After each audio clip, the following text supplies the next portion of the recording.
Puji Tuhan, silakan duduk. Shalom, puji Tuhan. Saudara, saya percaya bahwa kita semuanya orang-orang yang diberkati oleh Tuhan. Amin, saudara. Oleh karena itu mari kita akan persiapkan hati kita untuk kita bersama-sama belajar dan merenungkan firman Tuhan. Karena dengan firman Tuhan itulah saudara, Tuhan bicara kepada kita. Dan saudara sediakan hati kita dengan terbuka dan sungguh-sungguh supaya firman Tuhan itu menjadi penuntun setiap langkah-langkah hidup kita. Sehingga ketika berjalan bersama dengan firman Tuhan saudara, percayalah kita tidak akan jatuh tersandung. Karena firman itu adalah terang. Dan terang itu yang akan memimpin kita untuk hidup dalam kebenarannya.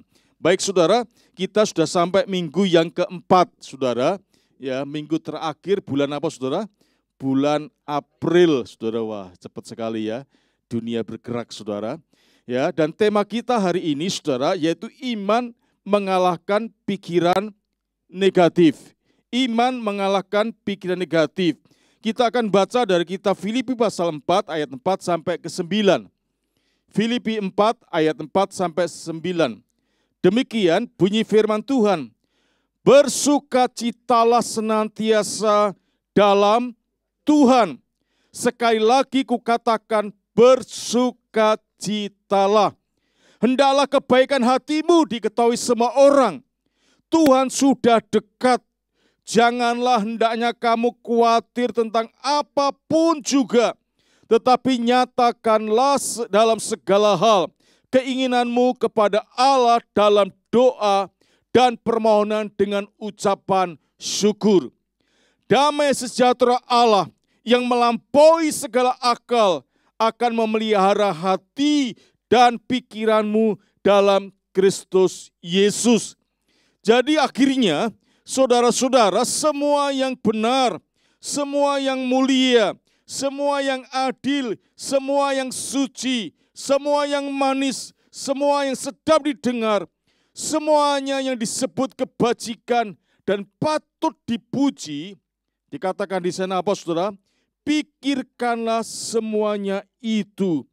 Dan apa yang telah kamu pelajari, apa yang telah kamu terima, dan apa yang telah kamu dengar, dan apa yang telah kamu lihat padaku, lakukanlah itu. Maka apa saudara? Allah sumber damai sejahtera akan menyertai kamu. Amin. Saudara yang dikasihi Tuhan, iman mengalahkan pikiran negatif. Saudara, pikiran negatif bisa muncul karena saudara respon yang salah ketika kita menghadapi apa yang terjadi dalam kehidupan ini. Jadi pikiran negatif itu muncul karena respon yang salah terhadap apa yang terjadi dalam kehidupan ini. Contohnya saudara, ya ini anak muda yang sedang apa? Jatuh cinta, sedang pacaran. Enggak taunya saudara. Enggak ada angin, enggak ada apa? Biasanya enggak ada angin, enggak ada hujan. Tahu-tahu ada WA. Koh, mulai hari ini kita tidak lagi apa saudara? Pacaran, ya saudara. Sehingga yang kokohnya ini ya seperti ya kesambar bledek di tengah siang bolong. Saudara. Nggak ada tanda-tanda mau hujan, ada geledek saudara ya. Saudara. Kemudian apa yang terjadi saudara? Sang kokohnya ini saudara. Kemudian marah-marah, patah hati. Kemudian disalahkan siapa saudara pertama? Tuhan, ya. Tuhan disalahkan sehingga salah pikir ya sama Tuhan. Mana katanya Tuhan mengasihi, Tuhan melindungi, Tuhan menyertai, Tuhan berkati. Kok tahu-tahu langsung apa saudara? Ada surat putus cinta saudara. Ya. Saudara akhirnya dia punya persepsi yang negatif terhadap Tuhan. Dan akhirnya juga bukan hanya kepada Tuhan, tapi juga kepada siapa saudara? Sang pacarnya juga saudara. Padahal saudara, ya itu adalah jalan keluar yang terbaik untuk siapa? Untuk kokoh ini. Ya, sebelum nikah saja sudah apa saudara? sudah begitu, ternyata di balik itu dia sudah punya apa saudara? Gebetan yang lain saudara. Ya. Jadi sebetulnya itu adalah sesuatu yang baik untuk dia. Ya. Coba kalau sudah nikah seperti itu ke apa saudara? Kemudian mulai hari ini kita sudah enggak hubungan suami istri lagi. Kira-kira jadi apa saudara?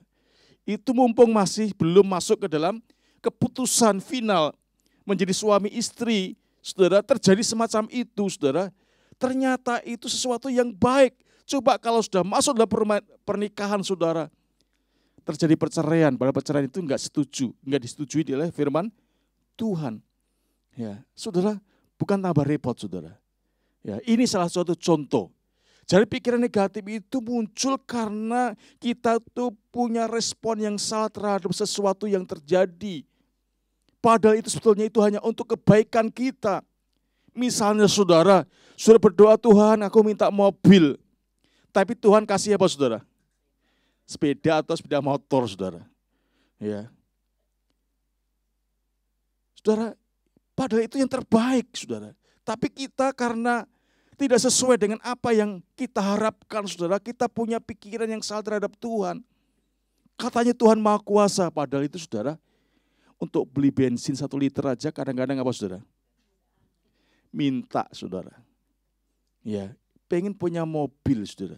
Mobil kalau rusak saudara, itu enggak bisa ratusan, bahkan kadang-kadang apa saudara? Jutaan saudara. Sekali ngisi bensin saudara, sekarang bensin berapa saya? Karena saya solar itu lebih murah saudara ya. Iya.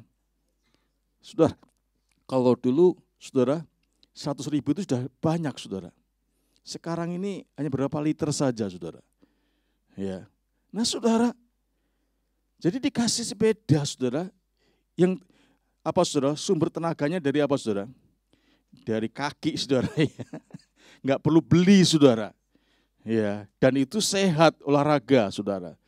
Ya, jadi kita harus bersyukur saudara. Coba kalau kasih mobil saudara nggak bisa beli bensin, mangkrak di rumah saja, kira-kira jadi baik atau jadi buruk saudara? Jadi buruk saudara, karena aki nggak bisa dinyalain, nggak ada bensinnya saudara, akhirnya akinya juga akan mati. Oleh karena itu saudara, jika hal ini tidak diatasi saudara, itu akan mengganggu pertumbuhan rohani kita saudara. Ya, oleh karena itu pada pagi hari ini kita akan belajar bagaimana caranya kita mengalahkan pikiran-pikiran negatif itu saudara. Ya, karena pikiran negatif itu sekali lagi saudara tidak akan pernah mendatangkan kebaikan bagi kita. Tapi justru akan merusak kehidupan kita. Oleh karena itu dari firman Tuhan yang kita baca tadi, ada 3 hal yang bisa kita pelajari. Ya, petunjuk praktis bagaimana kita bisa mengatasi pikiran-pikiran negatif itu. Yang pertama saudara, ayat 4 dikatakan apa tadi? Bersukacitalah senantiasa dalam Tuhan. Sekali lagi kukatakan bersukacitalah. Jadi cara yang pertama untuk mengatasi pikiran negatif adalah dengan cara kita hidup dengan bersukacita di dalam Tuhan. Saudara, kita sering mendengar frase the joy of the Lord is our strength. Saudara, ini ditulis dalam kitab Nehemia pasal 8 ayat 10, tapi dalam terjemahan bahasa Inggris, saudara. Kalau terjemahan bahasa Indonesia itu yang kita baca itu perlindungan atau keselamatanmu, ya.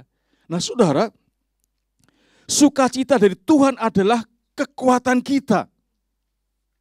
Jadi kekuatan sukacita itu adalah pemberian Tuhan. Karena dikatakan tadi bersukacita di dalam Tuhan. Artinya di sini sukacita itu datangnya dari Tuhan. Nah, kalau kita ingin menikmati sukacita, maka itu harus datang kepada sang pemilik sukacita itu atau sumber sukacita itu, yaitu dari Tuhan itu sendiri. Dan kalau kita membaca dalam kitab Galatia yang pasal 22, ayat 22 dikatakan bahwa sukacita itu adalah salah satu apa saudara? Buah roh, artinya dari roh, dari Allah itu sendiri. Oleh karena itu dikatakan tadi saudara, firman Tuhan katakan bahwa kalau kita ingin memiliki sukacita yang sejati, itu bersumber dari Tuhan, bukan dari yang lainnya. Sehingga dikatakan tadi bersukacitalah senantiasa dalam Tuhan. Memang saudara banyak orang menganggap bahwa sumber sukacita manusia itu seringkali dari mana saudara sumbernya? Duit, materi. Dari apa saudara? Situasi, keadaan yang sangat mendukung. Ya, sehingga sukacita itu ada. Tapi kalau kita hanya mengandalkan sumbernya dari dunia ini, saudara, apa sih yang ada di dunia ini yang tidak akan tergoncangkan, saudara? Ada enggak yang tidak berubah? Kalau kita bersumber uang berdasarkan dolar, saudara. Wah, saudara, sehari bisa berubah berapa kali, saudara? Wah, naik turun, saudara. Sekarang dolar berapa, saudara? Wes pokoknya saudara urusan dolar saudara lah. Saudara, ya dolar naik turun, saudara. Nah kalau kita berdasarkan materi, saudara, maka sukacita kita seperti bola pingpong. Bola apa, saudara? Bola itu apa namanya? Basket, saudara. Naik turun, saudara. Ya. Dan kalau sukacita naik turun, saudara, kayak voltase ini, saudara. Listrik, saudara, naik turun, barang-barang elektronik kita jadi apa, saudara? Rusak, saudara. Habis tertawa, apa, saudara? Nangis, tertawa, nangis. Ini seperti orang apa, saudara? Jadi edan, saudara. Ya, kalau kita bersumber hanya kepada materi dan keadaan situasi dunia ini, dunia semakin hari semakin tergoncangkan. Hanya satu yang tidak tergoncangkan, yaitu apa, saudara? Firman dan kerajaannya, saudara. Oleh karena itu, saudara, kita didorong supaya kita memiliki sukacita yang bersumber dari Tuhan, dalam Tuhan, bukan di sekitar kita, selain kita, situasi kita. Kenapa, saudara? Pasti akan berubah. Dan kalau kita memegang, saudara, sumber sukacita dari dunia ini, kita juga akan mengalami perubahan. Artinya sukacita itu tidak kekal, tidak permanen. Sukacita yang jati yang dari Tuhan itu sifatnya permanen, saudara. Yang tidak tergantung oleh situasi apapun. Oleh karena itu, saudara, mengapa kita harus bersukacita dalam Tuhan? Karena sekali lagi, sukacita dari Tuhan itu memberikan kekuatan. Seperti Nehemia 8:10 tadi. Sukacita dari Tuhan itu memberikan kekuatan. Dan kekuatan itulah yang memampukan kita untuk menanggung apapun yang terjadi. Oleh karena itulah yang dirasakan oleh Nabi Habakuk. Habakuk pasal 3 ayat 17-18, coba kita lihat di sana apa yang terjadi di sana. Habakuk 3 ayat 17-18 ini ayat-ayat yang sangat terkenal, saudara. Ya, sekalipun apa, pohon ara tidak berbunga, pohon anggur tidak berbuah, hasil pohon zaitun mengecewakan, sekalipun ladang-ladang tidak menghasilkan bahan makanan, kambing domba terhalau dari kurungan, dan tidak ada lembu sapi dalam kandang. Apa yang terjadi, saudara? Namun aku akan bersorak-sorak di dalam Tuhan, beria-ria dalam Allah yang menyelamatkan aku. Wow, saudara.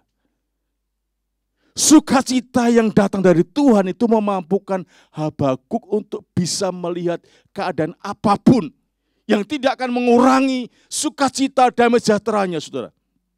Saudara, kalau sudah melihat keadaan seperti apa yang dikatakan firman Tuhan tadi, banyak alasan sebetulnya bagi Habakuk. Untuk apa, saudara?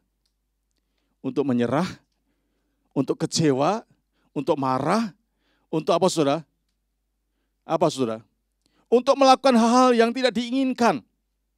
Kalau semacam itu, saudara, orang itu akan apa, saudara? Gelap mata, nekat, saudara. Ya. Beberapa waktu yang lalu saya melihat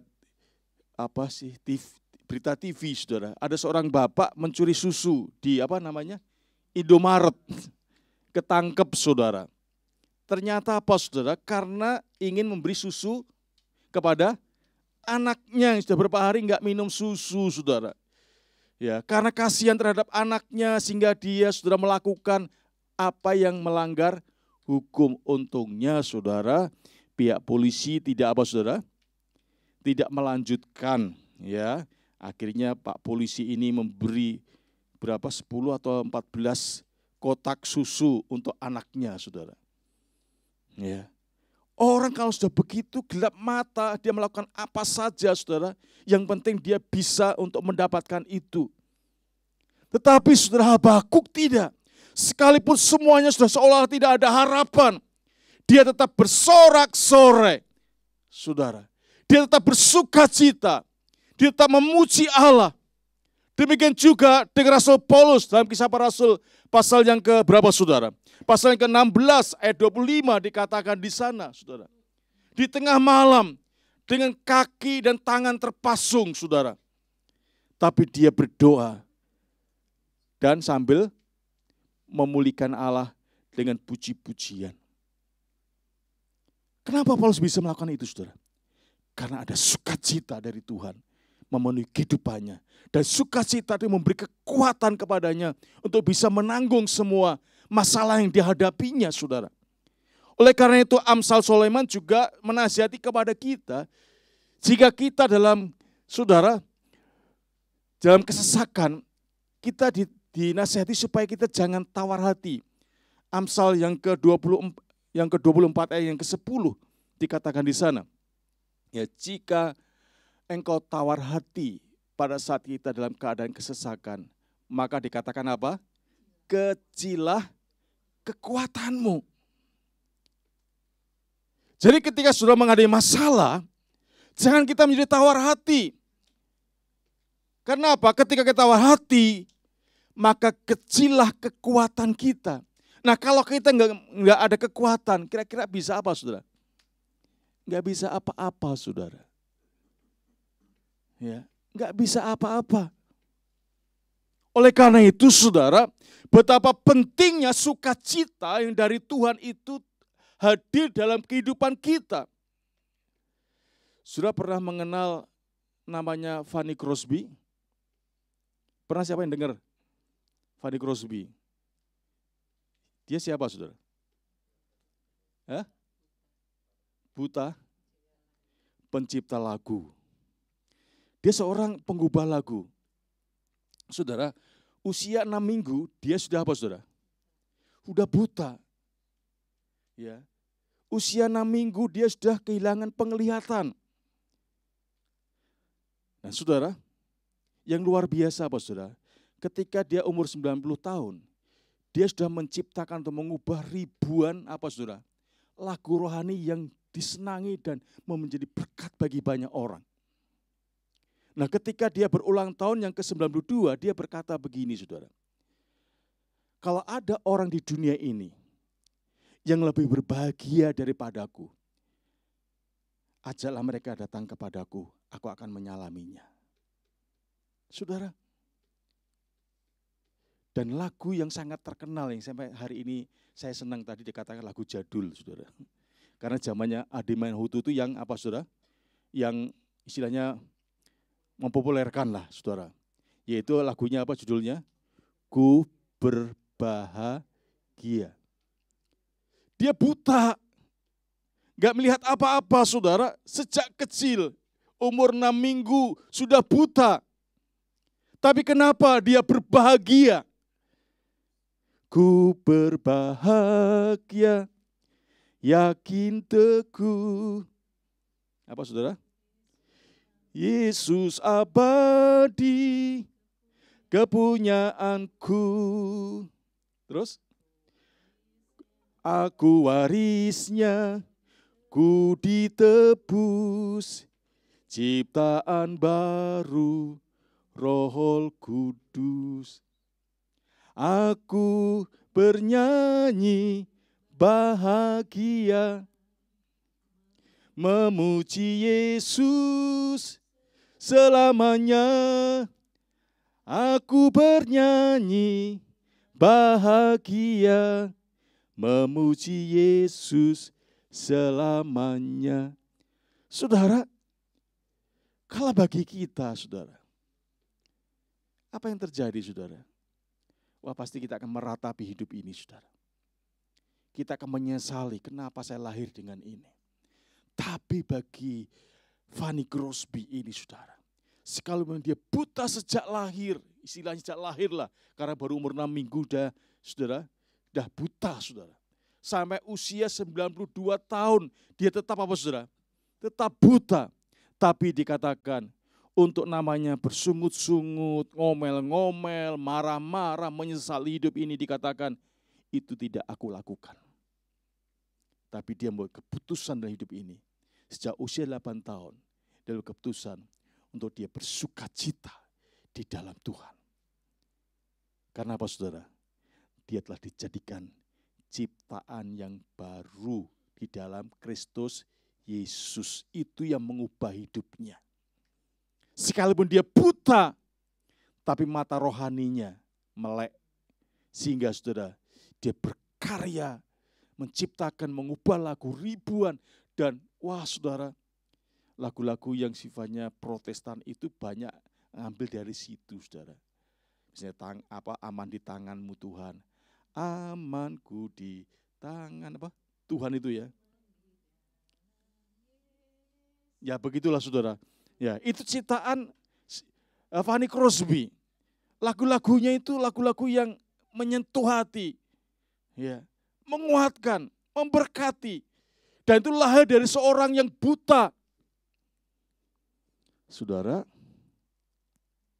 butanya bukan sehari, 2 hari, 3 hari. Tetapi seumur hidupnya. Sampai tua, sampai meninggalnya buta, saudara. Saudara, gimana kita yang melek mata kita, saudara? Mungkin keadaan kita lebih baik dari yang Fanny Crosby ini. Ketika menghadapi masalah bagaimana, saudara? Kita tetap memutuskan untuk memuji Tuhan, muliakan Tuhan dan bersuka cita? Atau sebaliknya, ikut Tuhan Yesus kok susah begini? Udahlah, percuma ke gereja, percuma melayani, percuma memberikan persembahan, percuma aktif di gereja. Toh, masalah juga enggak selesai-selesai. Saudara, bagi Fanny Crosby, dikatakan, aku tidak akan melakukan hal itu. Sehingga hasilnya apa saudara? Hidupnya menjadi berkat bagi banyak orang. Jadi saudara dikasih Tuhan, sukacita dalam Tuhan itu akan memberikan kekuatan kepada kita saudara, untuk bisa menghadapi situasi apapun. Karena memang sukacita dari Tuhan itu saudara mengatasi dan beri di atas segala-galanya. Sehingga Rasul Paulus sekalipun di tengah penjara, Habakuk melihat segala sesuatunya menjadi suram, tidak membuat dia tidak memuji Tuhan, tidak bersuka cita dengan Tuhan. Oleh karena itu saudara, bersukacitalah dalam Tuhan. Sukacita itu dapat menular dan berdampak bagi orang lain saudara. Misalnya saudara, ini sederhana saja saudara. Ketika saudara ketemu di jalan, atau saudara pada waktu duduk tadi, di sebelah saudara ketemu muka lihatnya, saudara kasih apa? Senyum. Balasannya apa saudara? Gitu saudara? Atau senyum saudara ya. Kok gimana bagi kau? Senyum juga saudara. Itu sederhana. Ya. Saudara berdampak kepada yang lain. Nah saudara, ketika dunia sedang mengalami kelesuan, kekhawatiran, ketakutan, tapi saudara, wajah saudara penuh dengan sukacita, penuh dengan apa saudara? Aura yang bersinar saudara. Padahal saudara untuk makan sehari demi sehari mengandalkan Tuhan, tetapi kok hidupnya kok enggak stres, enggak tertekan saudara. Karena apa? Kita ambil keputusan untuk bersukacita dalam Tuhan. Dan akhirnya apa saudara? Orang lain lihat, kok beda ya. Mas Eko itu kok beda ya. Kok senyum terus saudara? Senyumnya itu menggoda. Ya, rahasianya apa ya saudara? Ya, akhirnya disitulah kita kesempatan untuk bersaksi.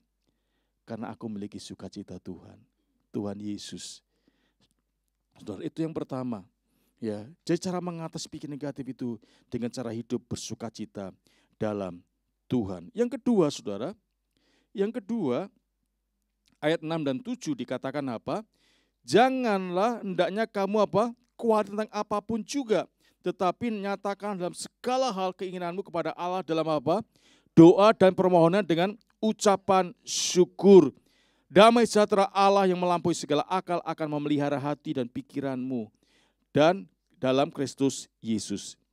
Jadi pikiran negatif yang tidak kita singkirkan, saudara, itu dapat memicu timbulnya kekhawatiran dalam diri kita, dalam hidup kita. Dan saudara, kalau kekhawatiran yang kita terus pelihara dan kita biarkan menguasai hidup kita, itu akan melahirkan suatu kehidupan yang penuh dengan ketakutan. Dan kalau ketakutan juga kita tidak segera atasi, saudara, itu akan berakibat melumpuhkan seluruh kehidupan kita.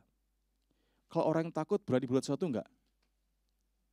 Saudara, kita akan dilumpuhkan, saudara. Oleh karena itu, saudara dikasihi Tuhan, mari kita belajar bagaimana cara mengantisipasi supaya saudara pikiran negatif yang akan menimbulkan kekhawatiran, ketakutan, bahkan melumpuhkan hidup kita ini, saudara bisa diatasi dengan baik. Maka dikatakan di sana tadi, saudara, yaitu supaya kita ini, saudara, menyatakan segala perkara yang terjadi di dalam kita ini dalam doa kepada Allah dengan ucapan syukur. Jadi langkah untuk kita mengantisipasi pikiran-pikiran negatif yang akan membuat kekhawatiran, ketakutan, dan melumpuhkan hidup kita, itu dengan cara kita menyerahkan dalam doa kepada Tuhan. Saudara, mengapa kita harus berdoa, saudara? Di sini ada beberapa alasan. Ya, yang pertama, oleh doa kita memperbarui kepercayaan kita dalam kesetiaan Tuhan. Dengan apa, saudara? Menyerahkan segala kecemasan dan persoalan kita kepada Dia yang memelihara kita. Jadi dengan doa itu akan memperbarui iman, kepercayaan kita dalam kesetiaan Tuhan. Iman kita akan diperbarui, kepercayaan kita akan diperbarui, akan diperkuat, saudara. Sehingga kita tidak akan menjadi orang yang ragu-ragu untuk datang kepada Tuhan, untuk menerima, saudara, pemeliharaan daripada Tuhan. Sebagaimana dikatakan dalam 1 Petrus 5 ayat 7, ya, serahkanlah segala apa, saudara? Kekhawatiran kepada Tuhan karena Ia yang akan apa, saudara? Memelihara kamu. Jadi mengapa kita harus berdoa, saudara? Karena Dia yang akan memelihara kamu. Ya. Yang kedua, saudara, dikatakan apa di sana? Damai sejahtera Allah akan mengawali hati dan pikiran kita sebagai akibat dari persekutuan kita dengan Kristus Yesus. Sebagaimana Filipi 4:6-7 tadi. Maka damai sejahtera Tuhan itu hasilnya, saudara. Dan kalau kita baca dalam Yesaya 26 ayat 3, coba 26 ayat 3, Yesaya 26 ayat 3 dikatakannya apa? Yang hatinya apa? Teguh. Yang hatinya teguh, apa, saudara? Kau jagai dengan apa? Damai sejahtera, sebab kepadamulah ia percaya. Hatinya menjadi teguh, menjadi kuat, karena apa? Dijagai oleh apa, saudara? Damai sejahtera dari Tuhan. Nah, damai sejahtera dari Tuhan itu tidak seperti damai yang diberikan oleh dunia. Yohanes berapa itu, saudara? 14 ayat 27 kalau enggak salah, saudara ya. Damai yang kuberikan tidak seperti dunia berikan, yaitu mengatasi semua masalah. Damai yang tidak, saudara, dipengaruhi oleh situasi dan keadaan yang terjadi. Damai sejahtera yang bisa mengatasi semua, berdiri atas semua masalah. Seperti dikatakan di Paulus dan Habakuk dan juga yang lain-lainnya, saudara. Ya, ada, saudara, pemeliharaan, ada damai sejahtera Tuhan yang memelihara, ya, hati dan pikiran kita. Sehingga kita menjadi tertekan, kita menjadi stres, tapi kita seperti Daud katakan, hanya dekat Allah saja, aku tenang.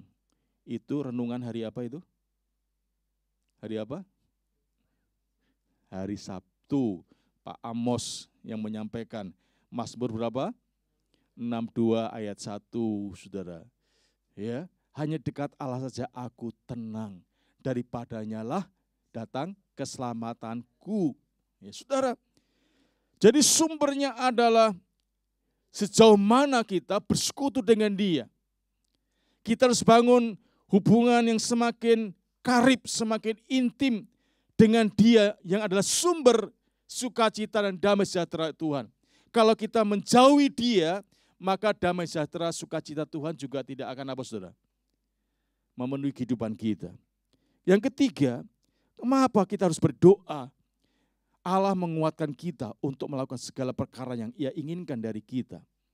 Allah akan menguatkan kita, memampukan kita, sebagaimana Rasul Paulus dalam Filipi 4:13 dikatakan, aku cakap menanggung segala sesuatu dalam Dia yang memberi kekuatan kepadaku. Jadi mengapa kita harus berdoa? Karena Tuhan akan memberikan kekuatan, kemampuan kepada kita. Seperti Yesus sendiri berikan teladan kepada kita. Pada waktu dia harus menanggung beban yang luar biasa beratnya. Apa yang dilakukan saudara? Dia pergi ke taman, bukan untuk melihat betapa indahnya bunga-bunga. Bukan untuk melihat suasana yang enak. Tapi apa saudara? Dia berlutut, dia berdoa. Dan dengan doa itulah Yesus diberi kekuatan untuk menanggung penderitaan bahkan sampai mati di kayu salib. Itu karena apa saudara? Ada kekuatan Bapa yang menyertainya, yang memenuhinya. Nah, mengapa bisa itu? Karena dia berdoa. Nah saudara, ketika sudah menghadapi masalah, apa yang saudara lakukan? Apa yang saudara lakukan? Marah-marah? Ngomel-ngomel? Nyalahkan orang? Pergi ke tempat hiburan yang lain? Atau saudara datang kepada Tuhan? Tapi kebanyakan orang saudara, doa itu menjadi saudara pelarian terakhir. Sudah berusaha sana sini, pergi sana sini, udah gak dapat apa-apa. Tiba saatnya, aku harus berdoa dengan sungguh-sungguh kepada Tuhan. Itu banyak orang semacam itu saudara. Bukan langkah awal berdoa kepada Tuhan, tapi doa itu ditempatkan paling ujung, paling terakhir kalau sudah semua orang gak bisa angkat tangan dan buntu semuanya. Baru berkata, ini saatnya saya kembali untuk berdoa kepada Tuhan. Ini adalah cara yang salah, saudara. Justru sejak awal kita harus datang kepada Tuhan. Saudara, kalau membaca Aba, kalau saudara membaca 2 Raja pasal 18-19, menceritakan siapa saudara, raja siapa? Hizkia menghadapi Asyur. Wah, Hizkia ini dihina habis-habisan bersama dengan Tuhan yang disembahnya, saudara. Apa yang dilakukan oleh Raja Hizkia ini, saudara? Dia membuka surat itu, kemudian apa? Membentangkan di hadapan Tuhan, lalu berdoa. Itu dalam pasal 19 ayat 14-15 dikatakan, kemudian berikutnya isinya doa, kemudian bagaimana Tuhan menjawabnya, saudara. Jadi langkah pertama yang dilakukan Hizkia adalah apa, saudara? Membentangkan masalahnya. Ini loh Tuhan, Raja Asyur ini menghina kami, menghina engkau, mencaci engkau. Dibentangkan, diberitakan kepada Tuhan. Dan Tuhan tidak tinggal diam, saudara. Tuhan dengar. Oleh karena itu, saudara, kalau saudara menghadapi masalah, dengan pikiran saudara, dengan masalah saudara, maka langkah awal yang saudara kita harus lakukan seperti Hizkia ini. Membentangkan masalahnya dan berdoa kepada Tuhan. Mengadu kepada Tuhan. Ya. Itu yang ketiga tadi. Yang keempat, kita menerima rahmat, kasih karunia dan pertolongan pada waktu kita memerlukannya. Ibrani 4:16, saudara. Ya. Jadi kita akan menerima rahmat, kasih karunia dan pertolongan pada waktunya. Waktunya siapa? Waktunya Tuhan, bukan waktunya kita. Karena Tuhan tahu waktu yang terbaik untuk kita. Kemudian kita yakin bahwa Allah turut bekerja dalam segala sesuatu untuk kebaikan kita. Jadi percayalah saudara, doa kita itu akan mendatangkan Allah turut bekerja dalam segala sesuatu untuk mendatangkan kebaikan bagi kita. Konteksnya kalau kita baca ayat sebelumnya itu, saudara, ya, orang berdoa, orang mengeluh kepada Tuhan. Ya, karena saking beratnya itu, saudara, hanya keluhan-keluhan saja. Tapi Roh Kudus yang ada dalam hidup kita itu membantu kita berdoa kepada Bapa. Ya, jadi saudara, ketika engkau menghadapi masalah, maka saudara, langkah yang harus kita lakukan adalah berdoa. Dan doa bukan langkah terakhir, tapi langkah awal, saudara. Dan ketiga, terakhir, ya, saudara, ayat yang ke-8 dikatakan apa? Jadi akhirnya saudara-saudara, semua yang benar, semua yang mulia, semua yang adil, semua yang suci, semua yang manis, semua yang sedap didengar, semua yang disebut kebajikan dan patut dipuji, pikirkanlah semuanya itu. Jadi langkah ketiga untuk mengatasi saudara pikiran-pikiran negatif, berpikirlah hal yang berkenan bagi Tuhan. Nah saudara, untuk berhenti memikirkan semut, saudara, ini pakai gambaran, kalau kita mau berhenti memikirkan semut, saudara, kita tidak bisa sekedar hanya bertekad saja. Jangan pikirkan semut. Namun saudara, kita bisa mengalihkannya dengan memikirkan yang lain. Misalnya di sini cicak. Kalau cicak orang gede, apa saudara? Tokek orang gede, kadal, buaya, komodo, saudara. Ya, dialihkan pikiran kita kepada yang lainnya. Nah, demikian juga saudara, untuk kita bisa mengatasi pikiran negatif ini bukan hanya dengan cara kita hidup bersukacita, kemudian berdoa, tapi juga kita harus mengubah pikiran kita. Yaitu pikiran yang berkenan kepada Tuhan, pikiran-pikiran yang berkenan kepada Tuhan. Apa itu pikiran yang berkenan kepada Tuhan?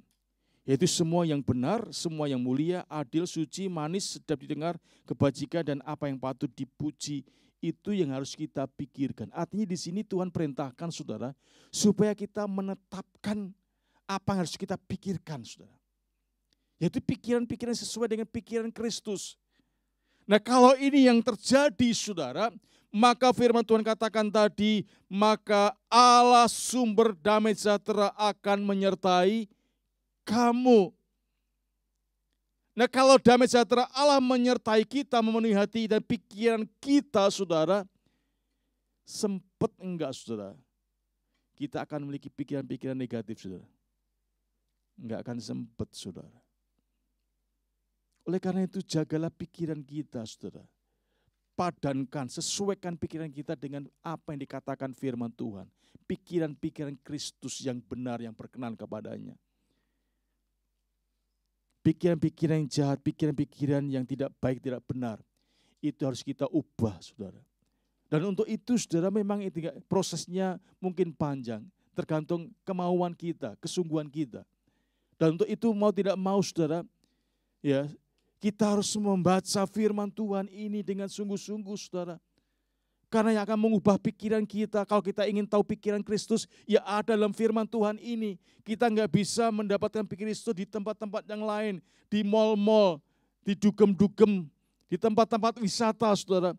Kita hanya bisa menemukan pikiran Kristus dalam firman-Nya.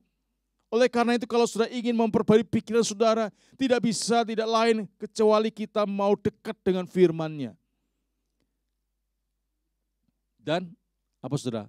Melakukan apa yang dikatakan firman itu. Sebagaimana dikatakan 9 tadi. Dan apa yang telah kamu pelajari dan apa yang telah kamu terima dan apa yang telah kamu dengar dan apa yang telah kamu lihat padaku, lakukanlah itu. Jadi firman Tuhan bukan sekedar untuk didengar sebagai pengetahuan kita saudara. Sehingga ketika orang bertanya kita bisa menjawabnya. Bukan sekedar itu tapi untuk dipraktekkan. Sebab firman yang tidak dipraktekkan itu tidak ada gunanya, saudara. Tidak ada manfaatnya. Hanya firman yang kita lakukan itu firman yang berguna, yang bermanfaat.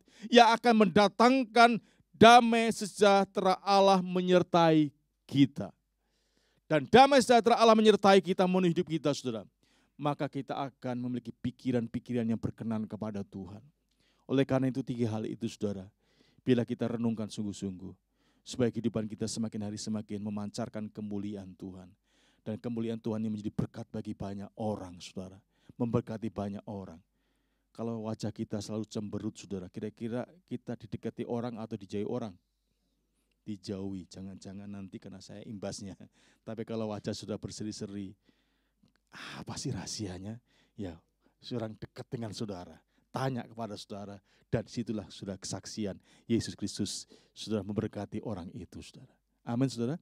Puji Tuhan, kiranya firman Tuhan ini memberkati kita. Mari kita naik ke satu pujian tadi, saudara. Ku berbahagia. Mari kita beri bersama-sama. Mari kita buat keputusan, ku berbahagia, ku bersukacita. Karena kita telah ditebus, kita telah diciptakan baru di dalam Kristus.